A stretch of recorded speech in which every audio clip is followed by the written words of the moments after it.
Avec plus de 4 milliards d'histoires, l'avènement de la République populaire de Chine suit une période chaotique d'une centaine d'années marquée par la domination de la Chine par des puissances étrangères, puis par des chaos internes et la guerre civile. Le 1er octobre 1949, Mao Tse-tung proclame la fondation de la République populaire de Chine sur la place Tiananmen à Pékin en déclarant, je cite, « Les Chinois se sont levés ». Fin de citation.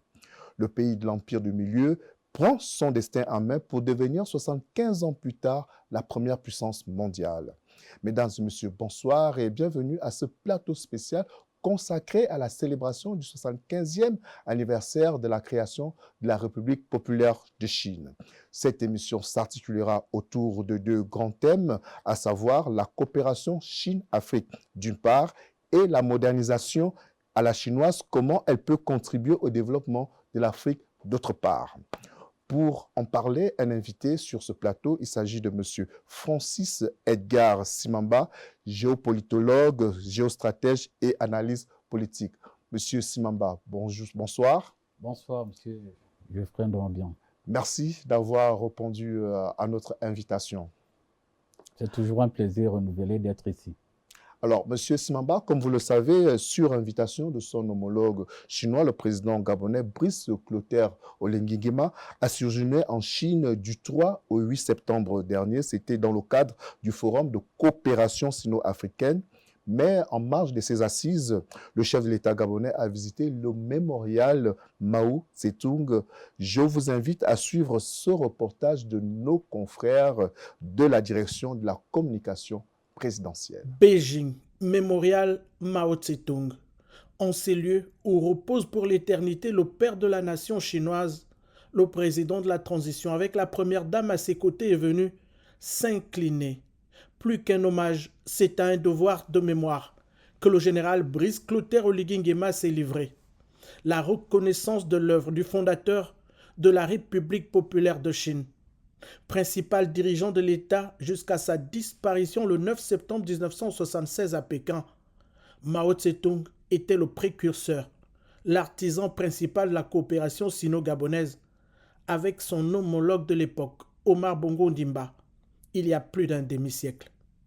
Vénéré par son peuple comme un héros national pour avoir libéré le pays de l'occupation et de l'exploitation étrangère, le grand timonier, comme on le désigne encore, bénéficie jusqu'à ce jour d'un souvenir, d'une admiration unique de ses compatriotes. Fondateur de la doctrine maoïste, l'homme d'État et chef militaire chinois a su mettre l'accent sur l'indépendance nationale et le développement équilibré de la paysannerie. Les fruits de cette politique aujourd'hui caractérisent la grandeur de la Chine, devenue l'un des pays les plus prospères du monde. Voilà, M. Simamba, un devoir de mémoire. Brice Clotaire Oligui Nguema au mémorial Mao Tse-tung.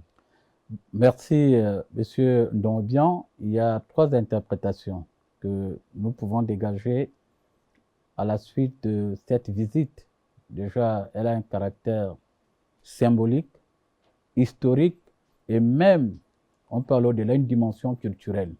Et lorsque vous revisitez un peu l'histoire de la Chine, et vous l'avez rappelé fort à propos, c'est à la suite des guerres civiles de 1927, d'accord, qui opposent le Kuomintang au parti communiste chinois dirigé par Mao, qui va conduire le 1er octobre 1949 à la création de ce qu'on appelait la République populaire de Chine. Déjà, il y a cette reconnaissance historique parce que Mao est considéré comme le père fondateur de la Chine moderne. L'autre interprétation, vous le savez, c'est une dimension à la fois historique et politique parce que ceux qui ont posé les fondations des relations de coopération bilatérale entre le Gabon et la Chine en 1974, c'était Mao Tse-tung et Feu Omar Bongo Ondimba. Donc, vous devez savoir que le président de la République, son Excellence Brice Clotaire Oligui Nguema, à travers les actions qu'il pose déjà sur le plan interne, d'accord, c'est quelqu'un qui est très attaché à l'histoire. Très attaché à l'histoire parce qu'un peuple, pour se construire, a besoin d'avoir les repères. Et les meilleurs repères, nous pouvons les retrouver dans notre passé. Et il était de bonne loi, effectivement, lui et son épouse Zita Oligingema, d'aller rendre à la fois un hommage mérité au père de la nation et de la République chinoise. Alors, les Chinois ont une affection particulière, pour ne pas dire un dévouement à Mao Tse-tung, que par ailleurs on appelle le grand timonier. Qu'est-ce que cela veut dire, le grand timonier, sur le plan historique? Et 75 ans plus tard, le grand timonier, ça réfère à quoi? Bon, pour vous faire ma lecture, d'accord, de ce que représente déjà le personnage de Mao Tse-tung dans l'imaginaire collectif des Chinois, vous savez, il y a cette citation qui est devenue célèbre et nous pouvons creuser à travers cette citation. Je cite, « Lorsque la Chine se réveillera, le monde tremblera. » C'est-à-dire, pour les Chinois, Mao est le repère obligé.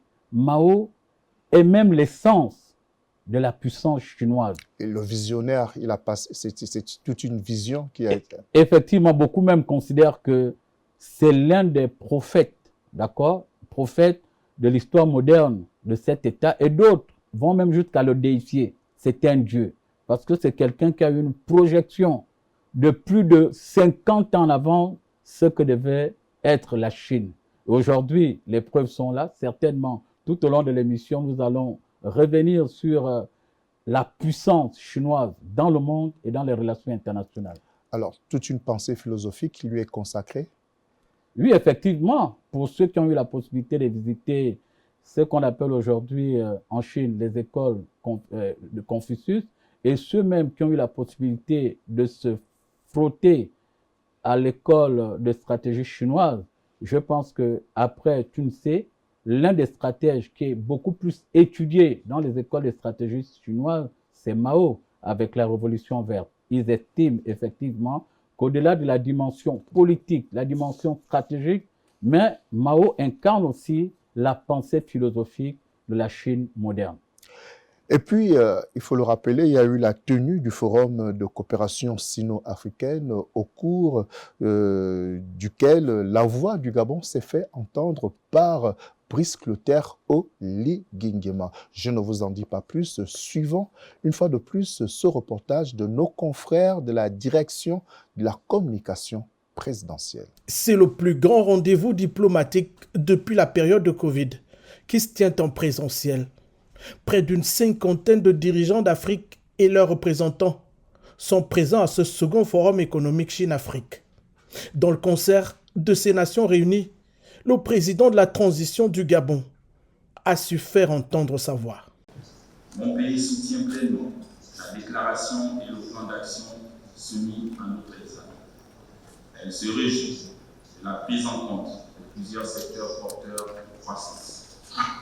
Travailler ensemble à promouvoir la modernisation et à construire une communauté d'avenir partagée Chine-Afrique de haut niveau. C'est le thème de cet événement international. Cette initiative s'inscrit dans la droite ligne de ces aspirations socio-économiques prévues dans les plans de développement continentaux, régionaux et de nos différents pays. Elle leur offre diverses opportunités d'investissement et d'importantes possibilités d'avancée technologique. En ce qui concerne le Gabon, nous avons signé un mémorandum d'entente en 2018. Nous avons adhéré pleinement à l'initiative sur la ceinture et la route. Nous attendons la pleine réalisation de nos projets et ambitions dans le cadre du FOCAC. Pour le Gabon et pour l'Afrique, la Chine, premier partenaire commercial du continent, s'engage au financement de projets d'investissement à hauteur de plus de 50 milliards de dollars. L'offre s'étend sur 3 ans. Elle vise à renforcer la collaboration en infrastructure et commerce entre le géant asiatique, seconde économie mondiale, et l'Afrique. Rappelons qu'en prélude à cette séance inaugurale, le président Xi Jinping, hôte du sommet, a offert un banquet de bienvenue en l'honneur de ses invités de marque au Palais du Peuple de Beijing. Voilà, Monsieur Simamba, nous sommes en train de bien pied dans le FOCAC 2024 qui s'est tenu cette fois en présentiel, la pandémie de la Covid étant passée par là. un grand moment tant attendu. Oui, naturellement, déjà pour le président de la République, chef de l'État, son Excellence Brice Clotaire Oligui Nguema, vous devez savoir que cette année, d'accord, nous célébrons les 50 ans d'anniversaire de relations de coopération Chine-Gabon. Et comme je l'ai dit dans mon propos introductif, la Chine apparaît désormais à la fois comme un partenaire stratégique. C'est le premier partenaire de l'Afrique. Naturellement, et c'est confirmé lorsque vous regardez les statistiques. Aujourd'hui, vous devez savoir que au niveau des échanges bilatéraux, la Chine, au premier semestre 2024, d'accord, apparaît avec 167,8 milliards de dollars américains comme le premier pays, je dirais même le premier partenaire commercial du continent africain. Et en plus, il faut relever que dans l'imaginaire collectif des chefs d'État africains, d'accord, parce qu'il faut véritablement sortir de cet enfermement colonial. Et pour ceux qui ont revisité l'histoire de la Chine avec les pères fondateurs tels que Deng Xiaoping dans la décennie après 70, mais ces deux supras qui ont permis la Chine de se développer. Et c'est ce que le président est en train de faire, les réformes politiques et l'ouverture diplomatique. Mettre l'accent sur la diplomatie économique et culturelle, aller s'inspirer de ce qui se fait chez les autres pour implémenter en tenant compte de nos propres particularités. Et vous devez comprendre que le FOCAC 2024 avait tellement d'enjeux. Parmi les enjeux, il y a deux qui nous intéressent. Le tout premier, c'était de renforcer les relations de coopération entre la Chine, la grande Chine et le continent africain, notamment les 50 États qui ont eu à prendre part. Et l'autre aspect, c'est de relever les défis de la mondialisation économique. Parce qu'aujourd'hui, lorsque vous regardez un peu sur le plan international, même si beaucoup ne veulent pas encore le reconnaître, mais aujourd'hui, la Chine s'impose désormais comme l'adversaire stratégique des États-Unis. Et lorsqu'on regarde sur le plan du continent africain, c'est vrai, mais la concurrence croissante entre les États-Unis et la Chine sur le continent africain en matière d'influence politique et d'accès aux ressources naturelles, aujourd'hui, la Chine poursuit sa percée, mais elle a besoin d'avoir des partenaires fiables, des partenaires pragmatiques et des partenaires qui veulent, eux également, relever leur pays au rang de superpuissance. Alors, il faut également rappeler qu'au moment où le Gabon prend part au FOCAC 2024, nous sommes en pleine période de transition. Est-ce que cette période assez particulière se présente comme un atout ou plutôt comme un handicap? Non, moi je pense, objectivement, en tant qu'analyste politique, c'est un atout. Parce que lorsqu'on parle de transition, la Chine elle-même elle a connu une période transitoire. Je vous ai parlé tout à l'heure, lorsque j'ai évoqué les aspects historiques, des années après 1970. Mais qui était la Chine? La Chine était un État défavorisé, d'accord, dont l'économie produisait des biens insignifiants. Mais il a fallu le courage, d'accord, des acteurs politiques, notamment le leader de l'époque, mais également il a fallu une vision. La Chine, en moins de 3 décennies, a connu un processus de transformation spectaculaire, d'accord. Et quand vous regardez la démarche du président Brice Clotaire Oligui Nguema, le président de la République du Gabon, il est quasiment en train de s'inspirer des pères fondateurs. Il ne faut pas rester enfermé, il ne faut pas vivre en vase clos. Et même, comme je l'ai dit tout à l'heure, même la visite au Mausolée, il y a tout un symbole derrière, d'accord? Il est conscient que ceux qui ont posé les fondations de cette coopération sont des pères et des personnes qui avaient une vision sur le long terme. Aujourd'hui, la transition doit être comme une opportunité et le président est conscient. Même pour capter toutes ces ressources et amorcer le développement, il faut également que nous, de notre côté, nous Gabonais, nous amorçons la transition des mentalités. Parce que le tout, c'est d'avoir les financements. Mais le plus important, c'est de travailler dur pour atteindre les objectifs. Alors, un proverbe très connu, un chinois dit « Apprends-moi à pêcher que de me donner du poisson. » Que de me donner du poisson. Plutôt que de coopération où tout est axé sur la caporalisation, est-ce que le modèle de la coopération entre la Chine et l'Afrique s'inscrit en droite ligne de cette pensée chinoise que j'ai énumérée un peu plus tôt. Naturellement, vous savez la différence au niveau des perceptions de développement, la différence entre l'Occident, il faut le souligner ici, l'Occident, eux, ils ont les chemins standardisés, d'accord, qu'ils veulent imposer à toutes les situations. Mais quand vous étudiez la pensée stratégique chinoise, eux, c'est beaucoup plus l'individualité des situations. C'est-à-dire, on ne vient pas vous imposer un chemin, ils viennent, ils étudient l'environnement, ils étudient le milieu, ils responsabilisent les populations eux-mêmes de mettre en valeur leur génie créateur. Et j'ai souvent coutume de le dire. Non, le développement, ce n'est pas l'occidentalisation. Le développement, c'est la capacité qu'a chaque peuple d'accéder à sa propre modernité. Effectivement, le dicton chinois en dit long sur la profondeur historique de la Chine et même sur la capacité de la pensée chinoise à s'adapter au monde. Aujourd'hui, il faut ce transfert effectif des compétences et de technologies. Il faut donner la possibilité aux Africains eux-mêmes de penser leur développement. On n'impose pas à un peuple son développement. Et il y a quelqu'un qui l'a dit fort à propos, que tout ce qui est fait contre nous, sans nous, est contre nous.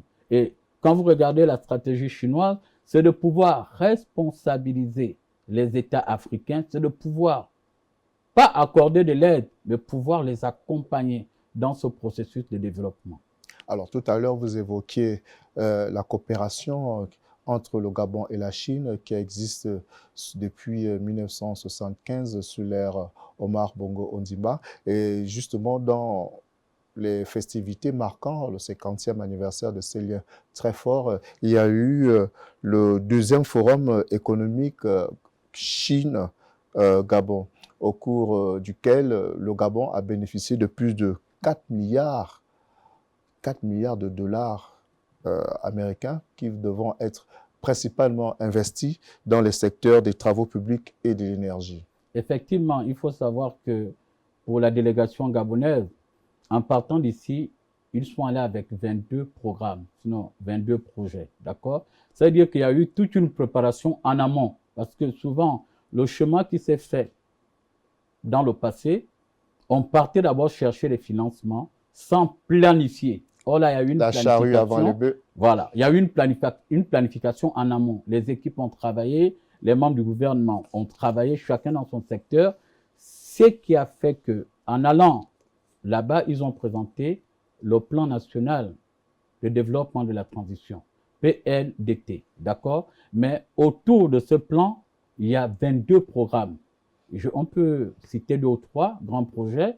Il y a la construction du pont en eau profonde de Mayumba, d'accord? L'État gabonais, sous l'ère de la transition, projette de construire ce qu'on appelait le corridor ferroviaire, parce que les matières que nous devons exploiter, le fer que nous devons exploiter à Bilinga, il faut l'acheminer, d'accord? Et à côté de ça, il y a aussi un aspect qui est mis sur les infrastructures et le transport, parce que pour permettre le maillage territorial, l'interconnectivité des provinces, il faut développer les routes, il faut développer les infrastructures. Si les hommes se connectent, les mentalités vont évoluer et le Gabon pourra amorcer son développement. Donc, je pense à juste titre qu'effectivement, nous avons tiré profit de ce forum économique Gabon-Chine. Parce qu'avec un financement de 4,3 milliards de dollars, je pense qu'avec ça, nous n'avons pas droit à l'erreur. Il faut qu'on se mette directement au travail pour implémenter, sinon expérimenter la dimension économique impulsée par le président de la transition, Brice Clotaire Oligui Nguema. Alors, la Chine, dans son approche par rapport à l'Afrique, met en avant une philosophie économique win-win, gagnant-gagnant. Est-ce qu'aujourd'hui, plus de 50 ans après, on peut dire que cette coopération est véritablement gagnante-gagnante? Bon. Ou est-ce qu'on peut entrevoir des prémices? Bon, déjà, ce qu'il faut souligner, c'est-à-dire que tout à l'heure, vous et moi, dans notre propos introductif, nous l'avons ressorti en filigrane. Mais quand vous regardez la Chine a connu pratiquement la même trajectoire historique que les pays africains. La Chine est partie d'État dominé, colonisé à hyperpuissance. D'accord? Aujourd'hui, même lorsqu'on regarde le basculement, actuellement, tout se passe en Chine. Pour revenir sur votre question, et c'est le professeur Han Chen qui l'a dit, elle est professeure au Collège de France, elle disait, je cite, pendant deux millénaires, la Chine a la particularité non seulement de s'être considérée comme le centre du monde, mais d'être le monde. C'est pas pour rien on l'appelle l'empire du milieu. L'empire du milieu. Et quand vous regardez la doctrine stratégique de la Chine, eux-mêmes, ils se considèrent comme le centre du monde. Donc, quand vous regardez, ce qu'il faut dire aux États africains également, c'est de ne pas imiter aveuglement le modèle chinois, mais de s'inspirer profondément de leur trajectoire de développement. Parce que la Chine, la particularité, certes, la Chine, lorsqu'elle vient, elle vous donne les financements. Elle applique son principe de neutralité politique. Votre régime politique, tout ce que vous faites en interne ne l'intéresse pas trop. Le plus important, c'est de se dire, mais comment la Chine, quelles sont les étapes que la Chine a eu à traverser pour en arriver là? C'est quand même moins de 50 ans, l'histoire de la Chine. Mais M. Simamba, derrière ça, qu'est-ce que la Chine gagne à travers tous ces financements? La Chine gagne deux choses. Vous devez savoir que la Chine est en compétition avec les États-Unis d'Amérique, sur le continent africain, notamment en matière d'influence politique et surtout pour l'accès aux ressources naturelles. Il y a d'abord ça. Autre chose, la Chine a besoin d'un grand marché. L'Afrique, c'est le continent de l'espoir. L'Afrique est sur le point de devenir l'atelier du monde. On se discute les parts de marché. La Chine ne vient pas ici pour dire qu'on vous apporte le développement. Vous devez savoir. Et vous l'avez dit dans votre propos. Je pense que je vous ai bien suivi. Oui, c'est le principe win-win, gagnant-gagnant. Et cette collaboration s'inscrit dans ce qu'on appelle la coopération sud-sud. Nous devons nous aider. Nous devons nous tenir dans la main parce que nous avons un destin partagé. Parce que nous devons regarder tous dans la même direction. Et en filigrane, parce que nous avons, vous et nous, les mêmes adversaires. En relation internationale, il n'y en a pas de philanthropie, c'est les rapports de force. Et la Chine est consciente que si elle bénéficie du soutien de l'Afrique au niveau des organisations internationales pour faire passer certaines propositions ou même pour imposer sa vision du développement du monde, elle a véritablement besoin du soutien de l'Afrique. Mais en contrepartie, l'Afrique n'a pas besoin d'aide. L'Afrique a besoin d'accompagnement. D'accord? J'ai coutume de dire qu'un homme valide n'a pas besoin d'aide. Un État structuré n'a pas besoin d'aide. Un État structuré, comme les États africains, en plein début du XXIe siècle, ils attendent de la Chine l'accompagnement. Et je pense que cet accompagnement a commencé au FOCAC 2024. Et en plus, le président Xi Jinping, qui a relevé deux choses importantes lors de son discours d'ouverture, il a commencé par dire ceci, je cite, si vous me permettez, les relations de coopération Chine-Afrique, d'accord, est sur le point de connaître leur meilleure période de l'histoire.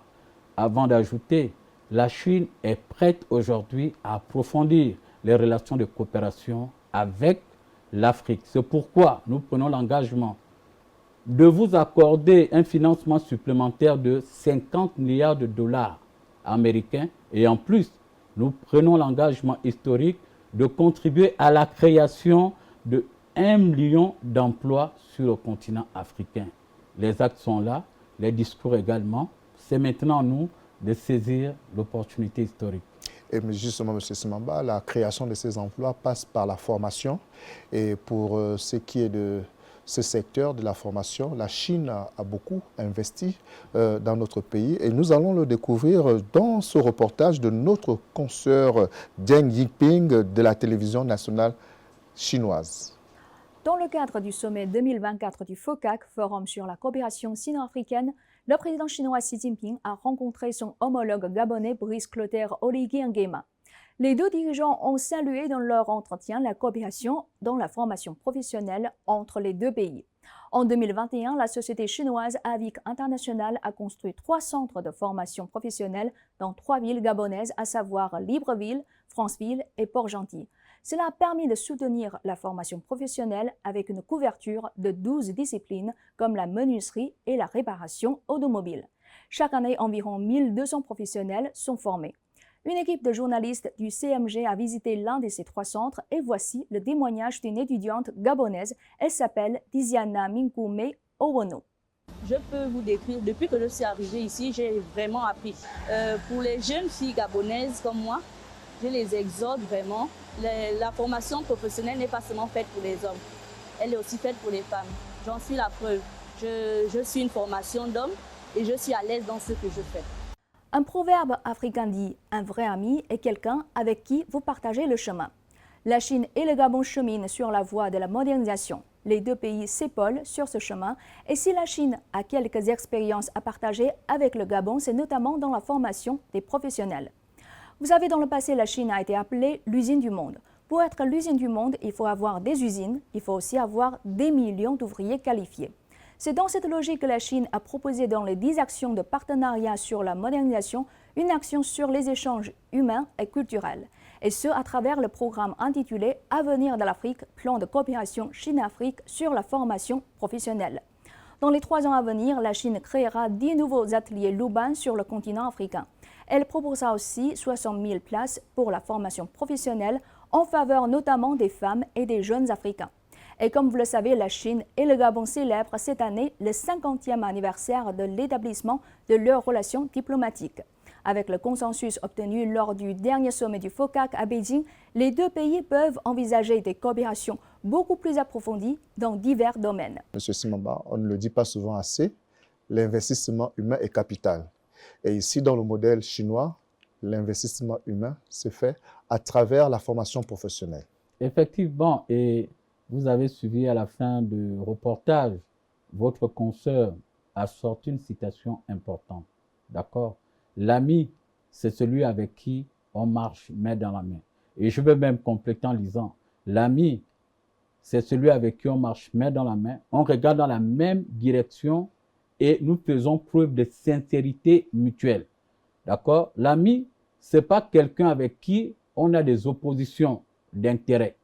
Parce que pour être ami, j'ai coutume de le dire, le frère, c'est celui que la nature nous impose. Mais l'ami, c'est le frère qu'on s'est choisi. La Chine a choisi l'Afrique.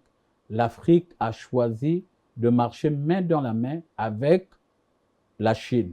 Mais ce qui est important, il faut le souligner ici, c'est que ces 2 facteurs, lorsque vous regardez la trajectoire historique de la Chine, ces 2 facteurs qui ont contribué à la montée en puissance de la Chine. Les ateliers, elle s'est positionnée comme l'usine du monde, et 2, le capital humain formé.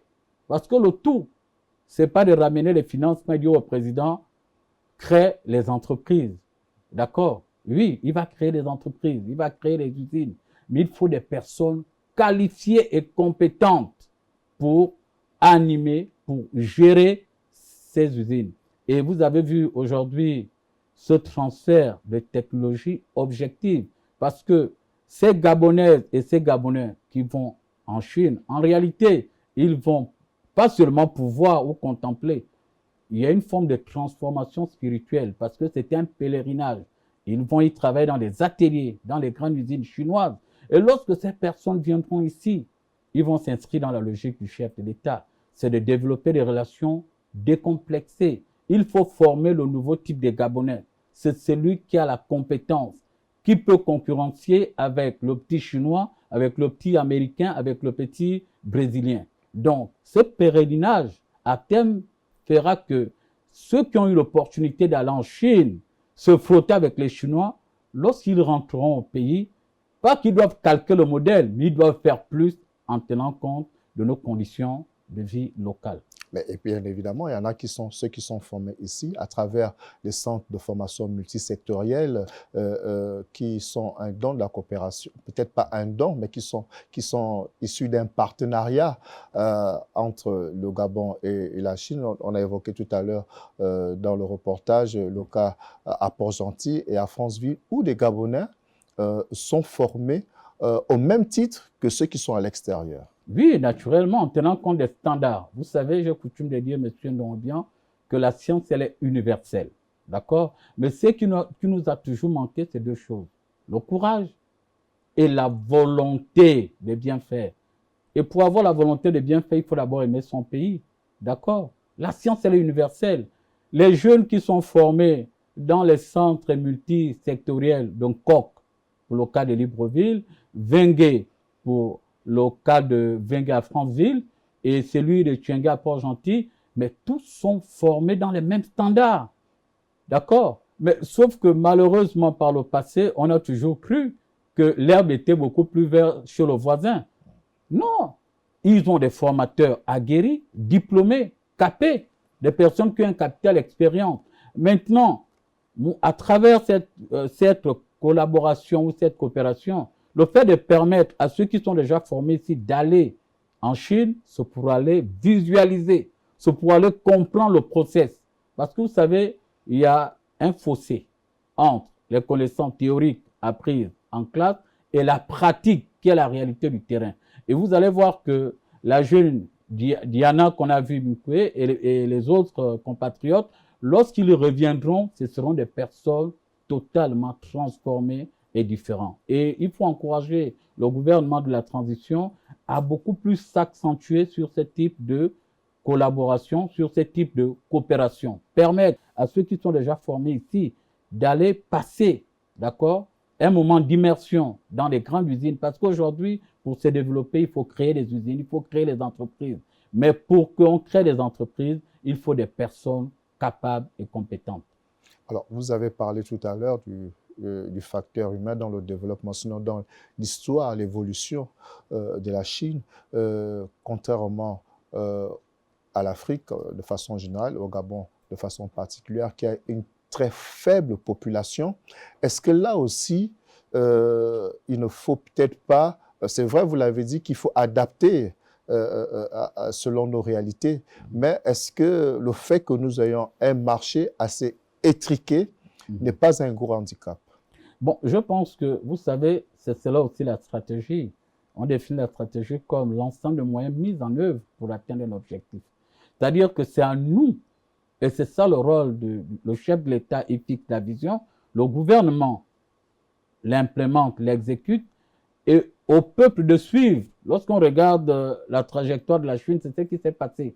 En fait, nous devons tenir compte en même temps de nos faiblesses que nous pourrions transformer en opportunités. Le plus important déjà, c'est de revoir le logiciel mental. D'accord? Pourquoi orienter des milliers de jeunes dans des facultés des lettres et des sciences humaines? Or, aujourd'hui, pour être compétitifs, nous devons être capables de transformer. C'est-à-dire nos matières premières doivent subir la première, la deuxième transformation localement pour être compétitifs. D'accord? Pour cela, aux jeunes qui arrivent après nous, ils doivent déjà changer leur logiciel mental. Ils doivent se décomplexer. Ce n'est pas le fait de travailler dans une usine, dans une entreprise, dans un atelier, que ça voudrait dire qu'ils sont moins que ceux qui travaillent dans les bureaux. Et tout à l'heure, peut-être, on va relever cet aspect. Le revirement remarquable de la Chine, d'accord? Lorsque vous regardez ce changement de positionnement, ils ont compris que leur pays avait besoin d'avoir à la fois des ouvriers, à la fois des scientifiques, à la fois des hauts cadres. Mais si on est dans une société où tout le monde aspire à être haut cadre, être scientifique, mais nous allons toujours nous plaindre que certains postes sont tenus par nos frères venus d'ailleurs. Est-ce que ce n'est pas là le problème de l'inadéquation formation-emploi? Naturellement, mais je pense qu'avec la construction de Dombien, avec la construction des 3 centres multisectoriels, c'était déjà pour corriger ça, d'accord? Parce que là, beaucoup ne vont pas dire que on nous oblige à suivre un chemin, on nous oblige à suivre des formations qui n'ont rien à voir avec les desiderata des entreprises. Aujourd'hui, les jeunes ont la possibilité de pouvoir s'orienter, d'accord, dans des secteurs, dans les filières de formation professionnelle pour être beaucoup plus efficaces et efficients pour le pays. Le plus important, ce n'est pas d'avoir un diplôme et se balader toute la journée et dire que je suis titulaire d'un master. Mais ton master 2, ça sert à quoi? Ça produit quoi? Justement, aujourd'hui, c'est vrai, on met beaucoup l'accent sur la formation, particulièrement la formation professionnelle. Mais est-ce que notre économie, est-ce que notre pays est porteur réellement d'emploi? Oui. pour pouvoir offrir à ces jeunes qui se forment l'occasion de pouvoir pleinement jouir des connaissances qu'ils ont apprises et de les mettre en pratique. C'est ce que je tente de dire. J'ai en mémoire une rencontre que le président de la transition, président de la République, chef de l'État, M. Brice Clotaire Oligui Nguema, a eu avec le mouvement des sans-emploi, là, d'accord? C'est une expression que j'aime pas trop utiliser. Il a reçu des jeunes à la recherche, à la quête de leur premier emploi. Il leur a dit ceci. Je vais essayer de paraphraser la pensée du président de la République. On doit vous accompagner en créant les entreprises, mais vous devez travailler. Parce que, n'ayons pas honte de le dire, je le dis en regardant cette caméra, il faut d'abord changer le logiciel mental des jeunes Gabonais. Beaucoup ne veulent pas travailler. Moi, je vous dis, j'ai eu la possibilité... Monsieur Simamba, oui? Vous venez de dire quelque chose de fondamental. Les jeunes Gabonais en quête de leur premier emploi. Oui. Or, on se rend compte que dans les entreprises, les l'un des critères exigés, c'est l'expérience professionnelle. 3 à 5 ans. Alors, qu'est-ce qu'on fait? Je repose la question. Qu'est-ce qu'on fait de ces jeunes qui sortent des écoles, qui n'ont pas encore cette expérience, alors que les entreprises devraient faire montre de souplesse, parce que la formation devrait continuer jusque dans les entreprises. Je suis d'accord avec ce que vous dites. Lorsqu'on exige 1 à 2 ou 3 années d'expérience, de quelle expérience parle-t-on? D'accord? On ne vous exige pas ou on ne vous impose pas qu'il faut nécessairement avoir travaillé dans une entreprise. Mais aux gens de comprendre que moi, quand je sortais de l'université, j'ai milité dans les associations, c'est une expérience professionnelle. D'accord? Plus associative. Et maintenant aussi autre chose, les jeunes doivent comprendre que lorsqu'on apprend, on n'exige pas de salaire. Combien de jeunes sont prêts aujourd'hui à accepter d'aller passer une période d'immersion de 2-3 mois? Vous-même, vous trouvez votre taxi. Mais en Afrique de l'Ouest, c'est ce qui se passe, monsieur Ndombian. Mais ça, c'est pas au Gabon. Il y a beaucoup de jeunes qui sont en situation de sacrifice, j'ai envie de dire. D'où l'arbitrage, même dans l'administration publique, d'où l'arbitrage du chef de l'État qui a accordé des postes budgétaires à de nombreuses personnes qui sont restées des années sans pour pouvoir bénéficier de la contrepartie de leur effort. Mais je pense que, bon, c'est aussi le rôle de l'État et je pense que ça va se faire. C'est-à-dire qu'il faut aussi exercer, il faut un moyen de pression qu'il faut exercer à certaines entreprises, d'accord? À certains entrepreneurs qui ont la possibilité de recruter, ne serait-ce que pour un stage d'immersion de 2, 3, 4 mois. Ça fait partie de ce qu'on appelle la REC, la responsabilité sociétale des entreprises. D'accord? Il faut aussi, mais pour imposer, vous savez, moi j'ai coutume de dire, c'est vrai, je suis peut-être un peu dur, mais moi j'ai 2 types de neveux. J'ai un neveu, il se lève chaque matin, d'accord? Il va déposer les dossiers dans les entreprises, même là où c'est marqué, il n'y a pas d'embauche. Mais j'ai un autre neveu, toujours que je garde dans ma maison, chaque fois il me demande, mais tonton, c'est quand le boulot? De vous à moi, parmi les 2, qui va trouver le travail le premier? C'est celui qui se lève chaque matin. Parce que vous devez savoir qu'après, dans la vie, il y a la loi de la correspondance. À celui qui se bat, il trouvera l'emploi. Il faut plutôt dire aux jeunes, ils ne doivent pas désespérer d'espérer. Ils doivent continuer à se battre. Il y a les opportunités. Moi, je le dis à qui veut l'entendre. Je m'appuie sur l'expérience de certains jeunes qui passent dans les réseaux, qui partagent leur expérience. Souvent, ce n'est pas un parent qui vous trouve l'emploi. Ce sont vos efforts capitalisés qui vous ouvrent les portes. Que les jeunes aussi, les jeunes Gabonais, arrêtent d'attendre sur place. Le président a ouvert un boulevard, il a donné la possibilité à certains d'avoir les postes budgétaires. Mais nous disons, pour être compétitifs, notre administration ne doit pas être chargée seulement des cadres. Il faut inciter. L'État doit mettre des politiques incitatives pour donner la possibilité aux jeunes de créer leurs entreprises. Des gens n'est pas très présents, même sur le secteur informel, qui est quasiment tenu à 90% pour nos frères venus d'ailleurs. La richesse, ça commence par 1 franc, 5 francs, 50, 100 francs. Que les jeunes changent un peu de logiciel mental, qu'on régale l'entrepreneuriat. Le dire, ils vont se dire que moi je viens tenir un tel discours en étant en veste. Mais vous qui me côtoyez, vous savez que même en dehors de mes heures creuses, je fais un peu de l'entrepreneuriat. C'est cet état d'esprit qu'il faut inculquer aujourd'hui à la jeunesse gabonaise. Alors, je reste accroché à l'état d'esprit que vous avez évoqué. On sait qu'en Chine, l'état d'esprit, c'est le travail. Oui. Et parfois même, la réussite, on va dire, l'éclosion sociale est parfois subsidiaire. On se met d'abord en tête qu'il faut travailler. A contrario, nous, on est plus porté vers un modèle de réussite facile, parfois sans travail, et avec en filigrane le modèle politicien qui réussit dans l'administration. Comment est-ce qu'aujourd'hui, la Chine nous offre toutes les opportunités, que ce soit tant sur le plan économique, sur le plan culturel, vous l'avez si bien évoqué, et sur le plan historique. Comment changer ce logiciel pour que nous ne voyons pas seulement en la Chine un partenaire économique avec qui nous avons des échanges commerciaux, mais un modèle inspirant pour nos populations, qui a cette population chinoise qui a cette mentalité de travailleur. Comment est-ce que... C'est vrai que le processus peut être long, mais de vous à moi, il faut bien y parvenir. Naturellement, et il faut le dire ici, vous savez, rien ne naît ex nihilo. Tout se construit, se déplie et se prolonge dans le temps. Le plus important, c'est de commencer. Ça paraît difficile au début, mais vous l'avez dit, c'est l'état d'esprit. C'est l'état d'esprit. Le Gabon a un génie, chaque peuple a un génie créateur. Mais pour le mettre en exergue, il faut d'abord faire preuve d'état d'esprit. Nous devons être un peuple battant. Nous devons être un peuple gagneur. Moi, j'ai vu, c'est une image qui m'a marqué, lorsque le président de la transition était allé booster l'équipe nationale des Panthères. Et nous nous vaincrons.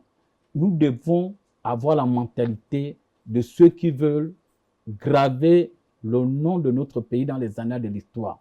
Avoir déjà la culture de la ponctualité, avoir la culture du professionnalisme, avoir la culture d'humilité, parce que même pour apprendre, vous avez besoin d'avoir un mentor. Vous pouvez rentrer, ça c'est important de dire aux jeunes, vous pouvez rentrer avec un super diplôme, mais pour gravir les échelons, vous avez besoin qu'un aîné vous tienne par la main et vous montre la direction à suivre. Donc cet état d'esprit, les Chinois l'ont eu.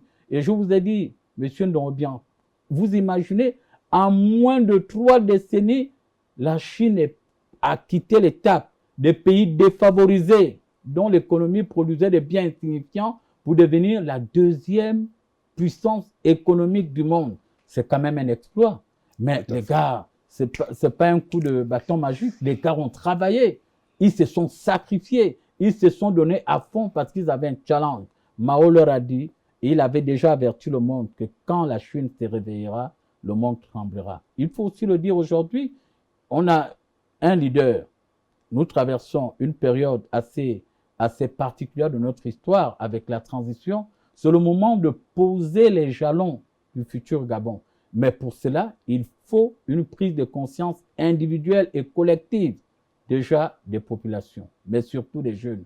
Parce que les jeunes ont l'avantage d'être le Gabon de maintenant et le Gabon de demain. Alors, M. Simamba, de façon générale, il n'y a pas que le Gabon qui bénéficie pleinement de la coopération avec la Chine. Cela va sur tout l'ensemble du continent africain. Et justement, il y a certains jeunes Africains qui vont faire, dans le reportage qui va suivre, un témoignage de la matérialisation de cette coopération, de ce partenariat qui lie la Chine et l'Afrique. La coopération Chine-Comores est une coopération très approfondie. Sur le plan culturel, la langue chinoise elle est enseignée aux Comores. Donc il y a des Comoriens qui apprennent à parler chinois. Il y a aussi toutes les activités culturelles comoriennes intéressent beaucoup l'ambassade de Chine aux Comores. Et sur le plan de la coopération, que ce soit diplomatique ou autre, nous avons de très bonnes relations et nous nous entendons très bien avec la Chine, qui nous apporte beaucoup un oreille attentif sur l'accompagnement économique. La Chine a réalisé plusieurs routes aux Comores. Ça a un impact positif sur la population. La population comorienne, elle est consciente que la Chine est un partenaire de marque et de choix. C'est un partenaire qui nous rassure énormément, puisque les Chinois sont aux Comores comme s'ils sont chez eux. Ils sont à l'aise. Si on les voit là-bas, nous qui avons eu la chance de venir ici, on remarque effectivement qu'ils sont comme chez eux. C'est quelque chose de très intéressant, le fait de promouvoir le partenariat entre la Chine et d'autres pays. Il ne dit pas seulement que l'Afrique. C'est vrai qu'avec l'Afrique, ça nous plaît énormément. Ça permet à nos populations d'avoir plus de visibilité dans le développement, d'amorcer un développement qui ne dit pas son nom. Parce qu'à travers ce partenariat, il y a un échange, non seulement de culture, il y a un échange de savoir, il y a un échange de financement à travers le financement de projets de part et d'autre. Il y a un échange commercial qui s'installe.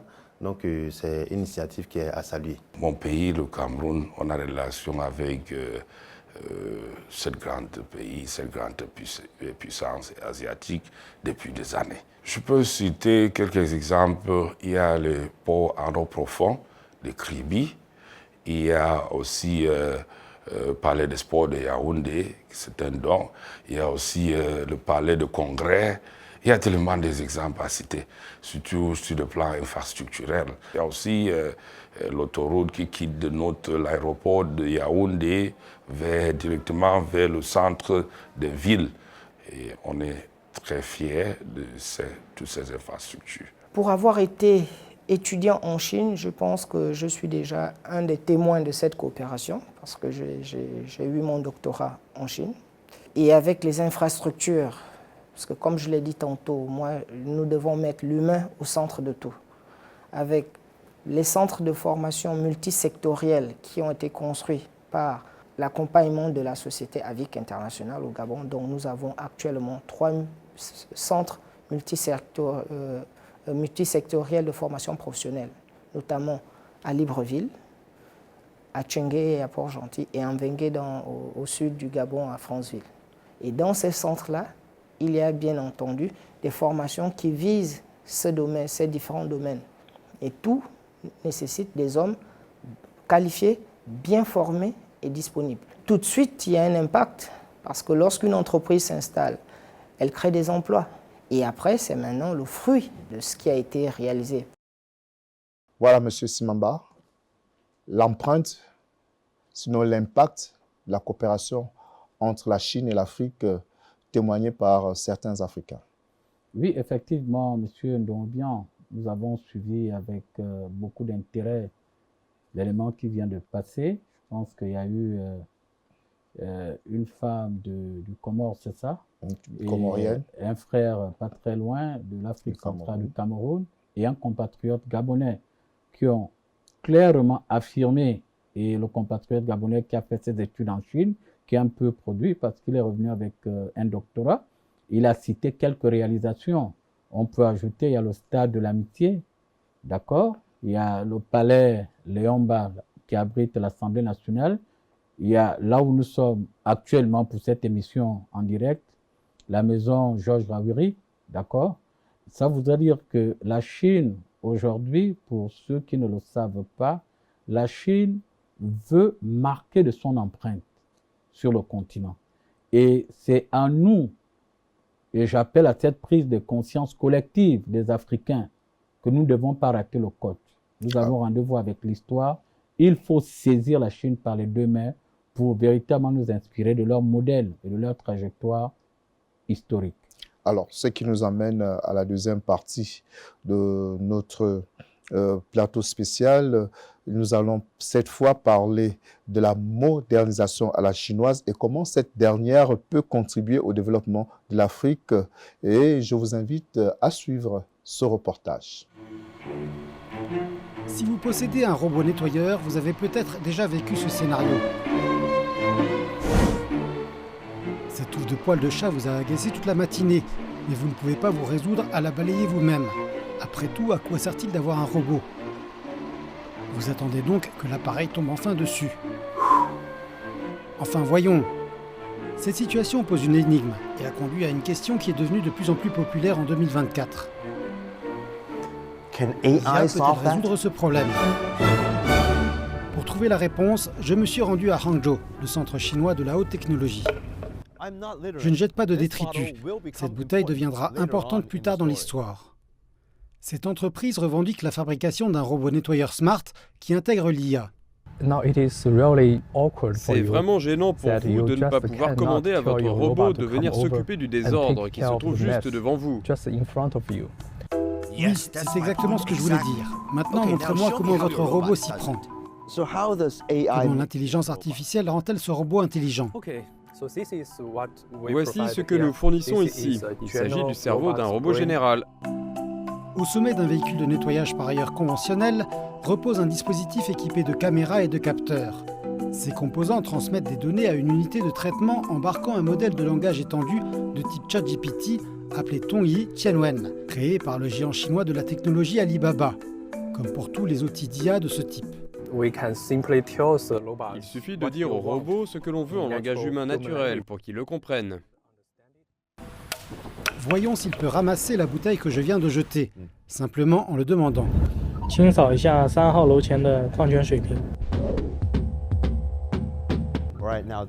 Ceci est un flux en direct. Il a reçu un ordre et est maintenant en mouvement. Lorsque la caméra s'est fixée sur la bouteille, les balayeuses se sont activées automatiquement. Oh, il l'a vraiment fait. Il sait où se trouve le bâtiment 3. Il reconnaît la bouteille, il a fait ce qu'il était censé faire. Depuis l'explosion de l'IA générative, de nombreuses personnes se sont familiarisées avec ces applications artistiques et ludiques. Cependant, il semble que des robots comme celui-ci soient un exemple de la façon dont elle est de plus en plus utilisée à des fins industrielles. Il existe comme ça des robots de logistique, des robots de patrouille, des robots de recharge automobile. Une autre entreprise de Hangzhou emploie Tongyi Tianwen pour doter son bras robotique de l'intelligence nécessaire pour comprendre et exécuter des commandes telles que faire cuire un gâteau au micro-ondes. Ces progrès qui associent l'IA générative à la robotique représentent une étape dans les améliorations technologiques en cours en Chine qui, selon les experts, présenteront un énorme potentiel économique. Voilà, Monsieur Simamba, la haute technologie chinoise à travers l'intelligence artificielle, et avec en filigrane la question de savoir comment est-ce qu'elle peut contribuer à l'essor de l'Afrique. Bon, déjà, moi-même, j'ai été très impressionné par la qualité du reportage, c'est-à-dire que la Chine, aujourd'hui, nous projette dans un monde que nous jeunes, on rêvait il y a moins de 20 ans. Donc, on vient de voir un peu le monde futuriste, d'accord, conçu par la Chine. Mais ce qu'il faut dire ici, c'est-à-dire c'est le résultat d'un long processus de travail, de sacrifice, et ils ont même dû développer 2 autres facultés pour atteindre ces niveaux de technologie, l'intuition et l'imagination. Aujourd'hui, il faut dire au peuple africain que cela est possible. Les chefs d'État vont faciliter ce transfert de technologie pour que nos scientifiques, nos ingénieurs, nos génies, d'accord, puissent travailler, puissent apprendre dans les mêmes conditions que les petits Chinois. Et là, ça va nous amener à intensifier, un tant soit peu, la coopération scientifique, d'accord, parce que ça, ce sont des idées des individus que nous sommes en train de vivre. C'est une matérialisation de la dimension de la nouvelle Chine. Alors, il faut dire que cette haute technologie est très attendue dans des secteurs particuliers, notamment la santé, l'agriculture. L'agriculture, oui. Pour ne citer que ceux-là, est-ce qu'aujourd'hui, le logiciel qui permet d'implémenter cela est enfin déployé? Bon, déjà, vous savez que le développement, je l'ai dit, de mon point de vue, c'est 2 facteurs. Le premier facteur, de mon point de vue, il faut déjà créer les conditions d'apprentissage. Et 2, il faut que les personnes qui soient formées se forment à fond. Parce que l'IA, l'intelligence artificielle, ça relève encore d'autres aptitudes. au-delà des compétences intellectuelles, il faut aussi faire preuve du génie créateur. Il faut aller au-delà de ce que l'on a appris. Et c'est important. Est-ce qu'il n'y a pas aussi le problème de la fracture numérique? Oui, bien sûr, mais déjà, il faut derrière ce transfert. Je le disais fort à propos, il faut ce transfert de technologies effectif pour éviter qu'on sente ce décalage, cette cassure entre le continent africain et le reste des pays du monde. Il faut déjà effectivement que nous nous arrimons à l'évolution du monde avec le transfert de compétences et de technologies effectives. Voilà, Monsieur Simamba, on n'a pas vu le temps passer. Nous sommes arrivés au terme de ce plateau spécial qui, il faut le rappeler, était essentiellement consacré aux 75 ans de création de la République populaire de Chine. C'était un réel plaisir de vous avoir comme invité. Peut-être un mot de conclusion sur les différentes thématiques que nous avons abordées. Merci, Monsieur Donbian. Je vais juste dire trois choses. La première, nous avons ensemble regardé la trajectoire historique de la Chine, d'accord, de 1970 jusqu'à nos jours. Il y a trois enseignements à retenir. Il a fallu des réformes courageuses de Mao, de Deng Xiaoping, aujourd'hui qui est repris par le président Xi Jinping. La deuxième chose, la Chine aujourd'hui est la deuxième puissance économique du monde. Ces revirements remarquables est même mis en évidence par un rapport que beaucoup pourront aller consulter sur le net, un rapport de la Banque mondiale de 2022, soulignant le succès de la Chine d'avoir eu la capacité de sortir 800 millions de personnes de la pauvreté. Seulement cette réalisation représente à elle seule 70% des efforts mondiaux de lutte contre la réduction de la pauvreté. Et la troisième chose, c'est de dire aux Chinois que l'Afrique, on vous fait confiance. Nous avons connu une histoire douloureuse. Nous voulons sortir de cet enfermement colonial. Nous avons besoin, pas de l'aide, mais de l'accompagnement pour que l'Afrique soit hissée au rang du continent de l'espoir et de l'espérance. Voilà, ceci étant, je vous remercie à tous de nous avoir suivis. Bonne suite de programme sur Gabon Première et à très bientôt.